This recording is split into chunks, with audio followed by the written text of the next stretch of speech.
नमस्कार मंडळी, आजचा मेनू आहे मेंदू वडे. साहित्य 2 वाटी उडद डाळ आणि 1 वाटी तांदूळ. आपल्याला हे स्वच्छ धुवून 2 तासासाठी भिजत ठेवायचं आहे. मिरची, लसूण, मीठ, जिरे हे मिश्रण डाळीत टाकून वाटून घेऊ. तेल कढईत गरम करायला ठेवूयात.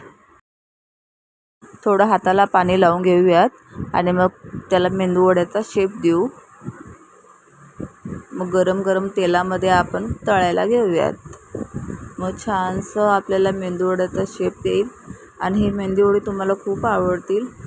बाहेरून कुरकुरीत, आतून मऊ असे छान चविष्ट मेंदूवडे होतील. तुम्ही कराल तर परत एकदा कराल.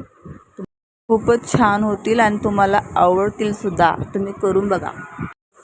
ह्याला सोनेरी कलर येऊपर्यंत आपल्याला छानसं फ्राय करून घेऊयात. मस्तपैकी फ्राय झालेला आहे. मस्त गोल्डन कलर आलेला आहे. चटणीसाठी लागणारे साहित्य वाटूयात. तडका मारण्यासाठी तेल गरम करून घेऊयात. त्यामध्ये जिरे आणि मोहरी टाकूयात. आपण वाटलेले मिश्रण तेलामध्ये गरम करायला टाकूयात. आजचा मेंदूवड्याचा मेनू आपला झालेला आहे.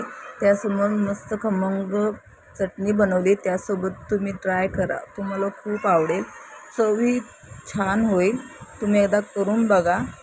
सुंदर, छान, कुरकुरीत असे मेंदूवडे झाले. थँक्यू.